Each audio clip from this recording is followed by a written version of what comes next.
Hello to the pessimistic, optimistic, and everyone in between. My name is Connor Philippi, and welcome back to the Minnesotan Sports Podcast. And now this is not going to be as high quality of a video as I would usually make, so I apologize for that.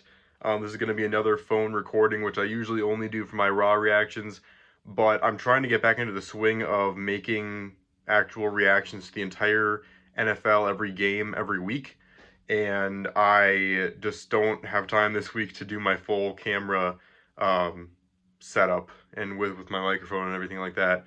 It's just difficult on with this specific video because it's like you either have to do it like at 10 p.m., set everything up and record it, and then throw it into Premiere and edit all of it, and it just takes so long that it's like 1 a.m. by the time you get it done, or you have to try and find a way to do it by Tuesday evening, because if you do it any later than that, people start thinking about the next week, so it kind of feels like a moot point.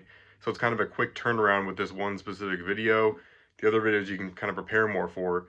And so for that reason, I just didn't have time this week to do the whole setup. So I apologize for that. Hopefully in the next coming weeks I'll have more time. But anyway, all of that out of the way, we're just going to go through all of these games from week 10. It is now this week. We'll go over every game kind of more fairly quickly, and then we'll just go over the standings really quickly, and then call it a video. So we'll start things off with the Thursday night game. Bears beat the Panthers 16-13. A close game, but just a horrible one. I mean, it's a game between two teams. Honestly, because the Bears get the Panthers pick in this upcoming draft, they're probably doubly happy.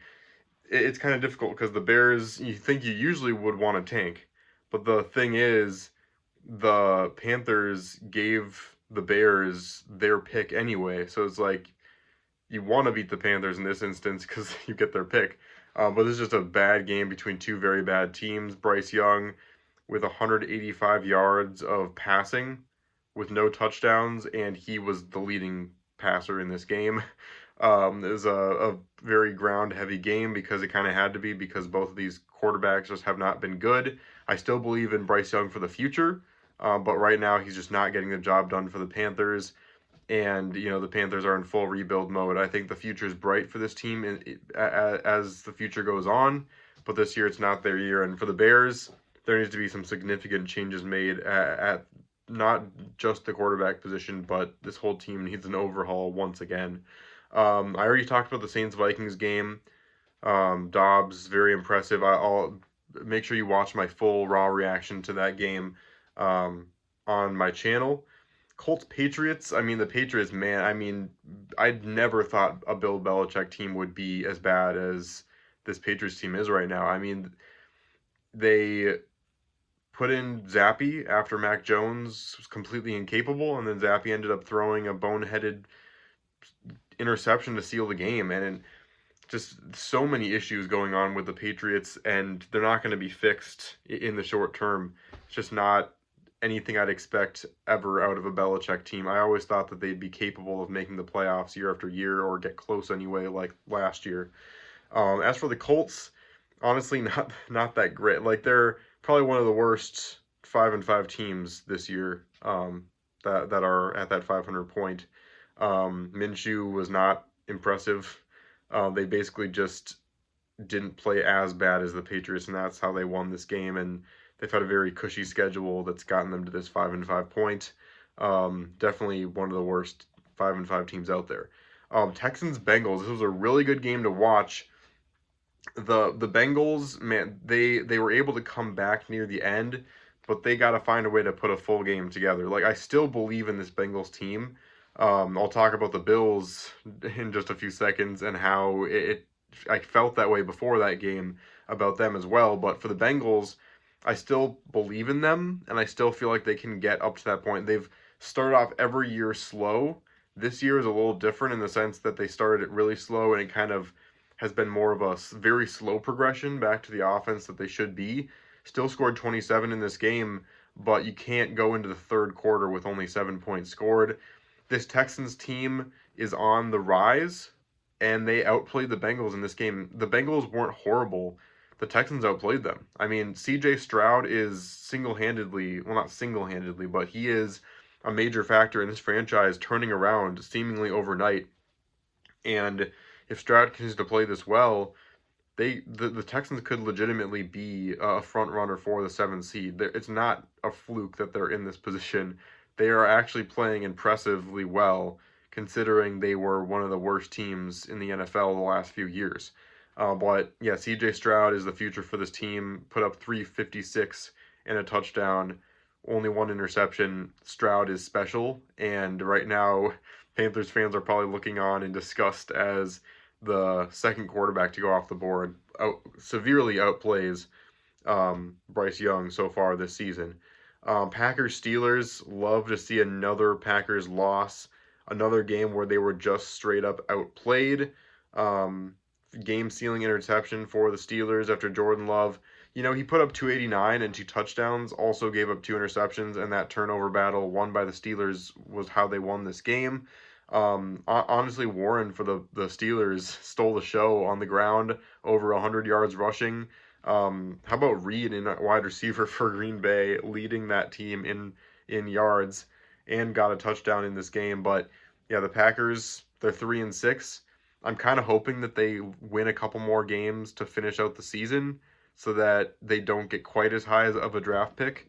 I want them to do just well enough that they still feel like they might want to roll with Jordan Love, so that they just have to continue in this cycle of mediocrity with not ever being bad enough to feel like they need to make a move for a new quarterback, because that's the situation the Vikings have been in for so many years before getting Kirk, and I want the Packers to feel what that's like. So yeah, Steelers win 23-19, and they're 6-3 right now. Titans Buccaneers. Another game where it feels like it was more the Titans losing this game than the Bucs winning it. Don't get me wrong, Mayfield was impressive in this game, almost 300 yards, 2 TDs. But the Titans, man, they're just bad. I don't know how else to sugarcoat it. For just the split a second, it looked like Levis might be able to be the savior of this team, but he went from one of the most prolific full starts for a team to just completely throwing it all down the drain and just putting up a horrible performance the week after. This Titans team is not going to go anywhere this year. They are 0-5 in away games as well. But yeah, the Bucs didn't put up the worst game, but it was really more the Titans' loss than a win for them. 49ers absolutely destroy the Jags. The Jags coming into this game 6-2. Honestly, a very impressive performance by the 49ers, who had a few losses, and all of a sudden people were like, oh, they're not good anymore. It's just, it feels like that's the way it works sometimes with NFL teams. And the 49ers came right back, proved everyone wrong.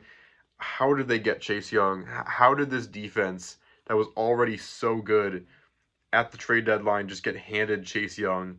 I mean, if this guy can stay healthy, this defense is going to be the best in the league, and there is going to be no stopping this 49ers team. This same 49ers team playing, even if the Vikings hadn't lost Kirk, if the 49ers played like this against the Vikings in that game we beat them, the Vikings would get destroyed. I hate to say it. The 49ers are back, and I think they're going to end up with the number 1 seed by the time the season's over. Yes, I said it. Browns-Ravens. Browns win 33-31. Lamar Jackson didn't have his best game, 223 and 2 interceptions in this game. So again, the Browns win the turnover battle. Jerome Ford, of course, having a great game as soon as I put him on the bench and instead throw in Madison, who did not do well. Cooper almost had 100 yards in this game. The Browns seemingly starting to put it together as the Browns opted to go with Watson near the end of this game over P.J. Walker, and it worked out for them.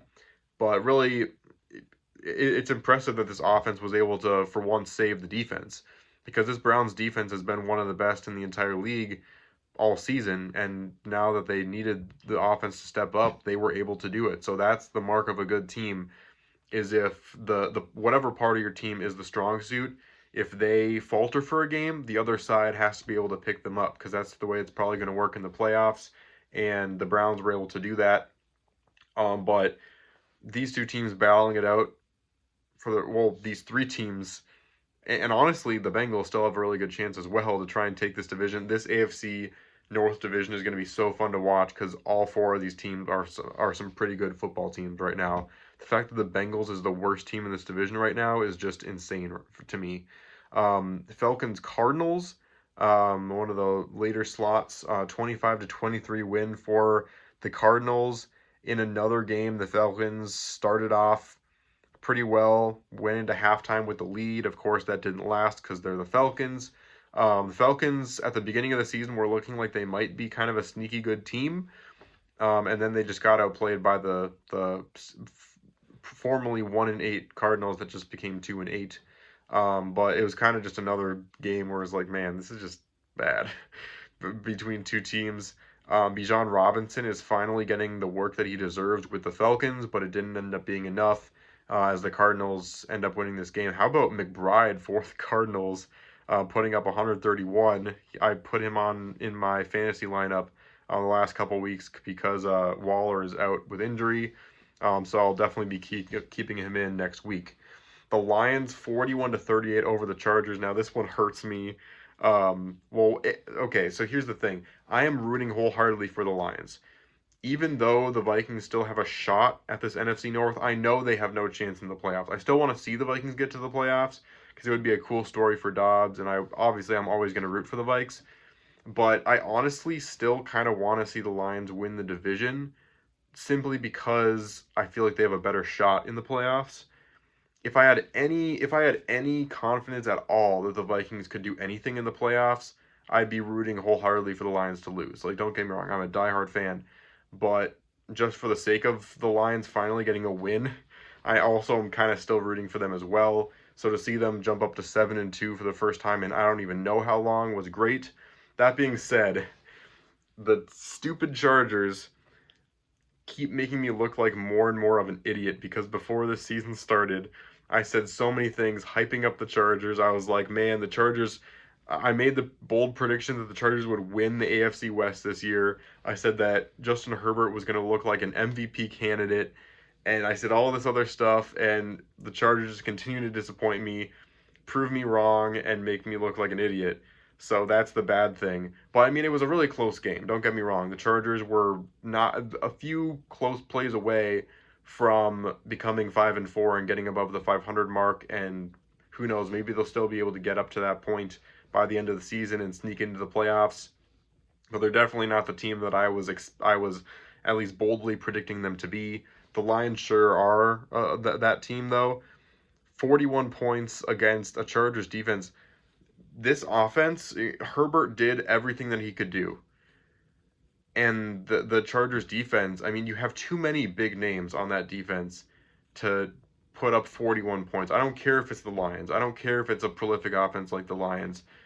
You got too many big names. You're paying your defensive players too much money to do that. I can't remember who it was on, I don't know if it was on Good Morning Football, whoever it was on one of those stations that was talking a couple weeks ago about how Herbert, you're not paying enough guys around Herbert, like Herbert's getting paid too much money and he's not playing well enough. It's the defense that's getting paid too much money and is not delivering. It's so obvious. Stop hating on Herbert. He's had his moments, don't get me wrong, but he played well in this game. The Chargers put up 38 and the defense was still able to give it away. But Jared Goff, 333 for 2 touchdowns. It's great to see him play well again. And Montgomery runs for 116 yards and a touchdown.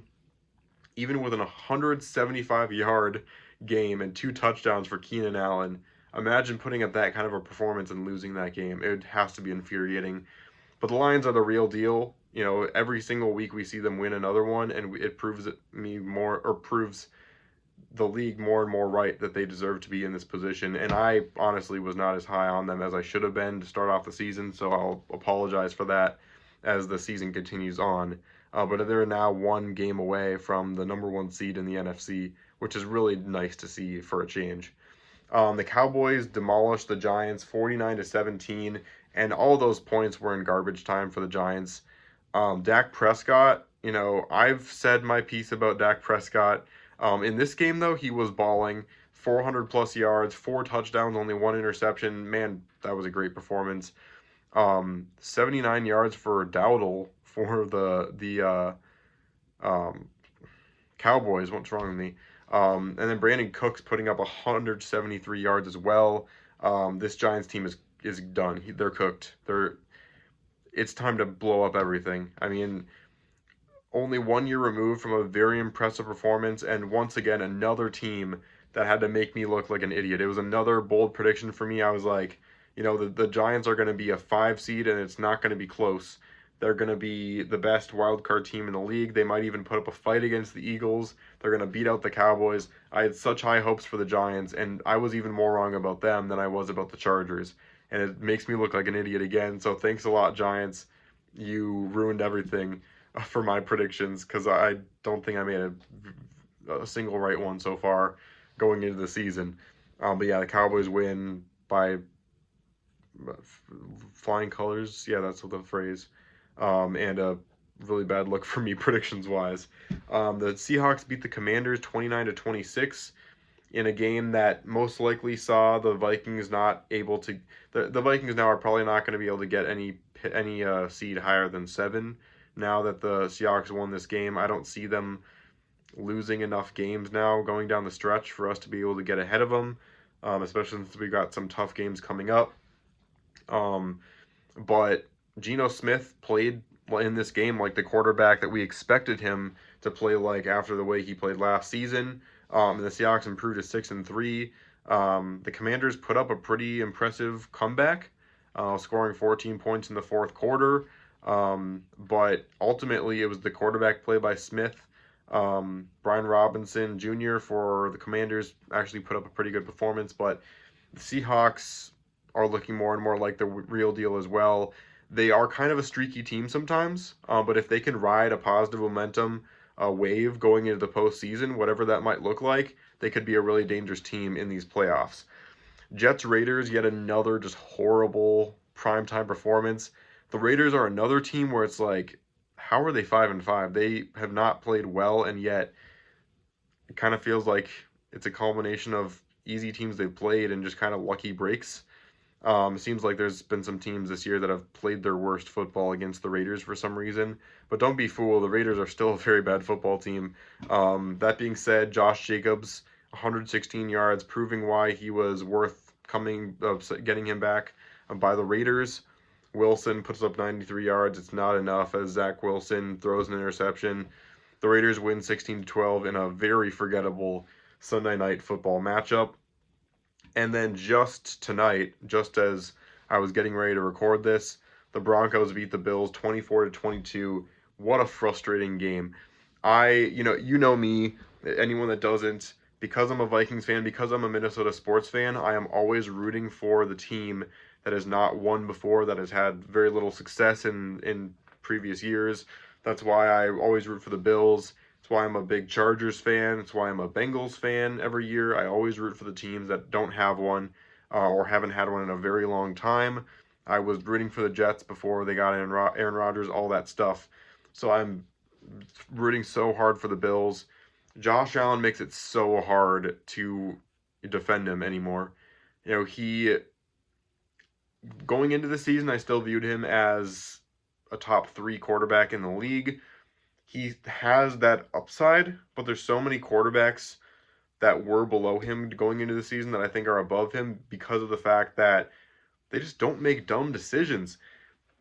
Josh Allen is capable of putting footballs where pretty much no other quarterback in the league can, and he has the biggest arm in the league. So those big play potentials are there, but and we always knew he was capable of making those bad decisions. We knew he was a risky quarterback who would take those big risks, and then also they wouldn't pay off sometimes. The only difference between this season and a couple seasons ago is that those first few seasons where he was the quarterback, and we had that game against the Chiefs in the divisional round where it was just an amazing performance by. In those seasons, the gains or what they gained from that risk far outweighed the negatives that happened every now and then. Whereas these last couple years, it just has not outweighed the risk of him taking those deep shots. The interceptions, the turnovers, the bad decisions that he's made have not been made up for by the big plays this year. And that's why the Bills are 5-5. Josh Allen is not playing like an elite quarterback right now, and the Bills need that if they're going to make it to the playoffs even this year. They're now 5-5. They're out of the playoff picture as it stands right now. And for them to still, for their defense to still give them a chance to stay in this game, only for the special teams to, sorry, my battery's running low on my laptop, only for the special teams for the Bills to have 12 men on the field in the eventual play that ended up with the Broncos missing that, excuse me, field goal kick that would have won the Bills the game, and just unbelievable. And then that pass interference call where the Broncos had a 3rd and long outside of field goal range, tossing it. How do you as a cornerback or as a secondary player, I can't remember who it was even, how do you get in that position where you're running towards the receiver, you see him stop, you see him start to stop, that has to be your indication of, oh, he's getting underthrown here. He's going to stop and try and, I understand you have to make an effort to stop yourself, and that's difficult, but he just plowed right into him. What are you doing? And so the Bills lose that game. The Broncos tried so many times to lose that game, and I still think it's a good sign that the Vikings can beat the Broncos, because they really did not play good football. Russell Wilson didn't even throw for 200 yards in this game, but the Bills just wanted to lose more than the Broncos did, and it was sad to see. Great to see Damar Hamlin back in that game, though. It was amazing that he was able to take some snaps, and maybe he can even be on the field in a higher capacity as the season goes along. We'll have to see. It's great to see him on the field, though. However, the Bills, I don't know, it's over for them, I think, this season. And it's not just because of the way they played this week, because the Bills have this schedule coming up. They have the Jets, should be able to win that one. Then at the Eagles, at the Chiefs, back-to-back Super Bowl teams last year. At home against the Cowboys, at the Chargers, Patriots, and then Dolphins. No way. No way the Bills will make the playoffs this year. Just unfortunate for them. Really quick, I know this is getting already to be a very long video, but a quick look at the standings here. In the AFC East, we have the Dolphins leading that division at 6-3. The Bills are 2 behind them for that division. Ravens are at 7-3, 2 6-3 teams in the Steelers and Browns, and then the Bengals. So that's an amazing division in the AFC. The Jags are 7-3, and the Texans are 5-4. So that's a big, actually really close division that I didn't think would be close. The Chiefs are 7-2. The Raiders, Chargers, Broncos behind them. There's no way anyone's catching them. The Eagles 8-1. The Cowboys are behind them. No one else is close. The Lions 7-2, Vikings 6-4, and no one else is close. The Saints, Bucks, and Falcons are kind of, I apologize, toe-to-toe in that division. And then my laptop just died. So, gosh, is there any other, what was the other division that I didn't say yet? I think that was actually all of them. NFC East. No, it's Southwest. Oh, and then in the West, it's the 49ers, and I don't think anyone's going to catch them. Even with the Seahawks playing well, I think the 49ers are going to demolish the rest of the teams this year with the defense they have, and now that they found themselves offensively again, I don't think there's really much of a chance for that either. So, should be some very exciting games coming down the stretch now, as there's 8 weeks left in the regular season, and then the playoffs should be really interesting this year. But let me know what you think about this week's games. I'm going to be coming out with Week 11 predictions. I'm actually going to do it this time. And then I'm going to come out with Vikings-Broncos predictions as well. So make sure you stay tuned for both of those videos. But thanks so much for watching this one, and I'll see you on the flip side.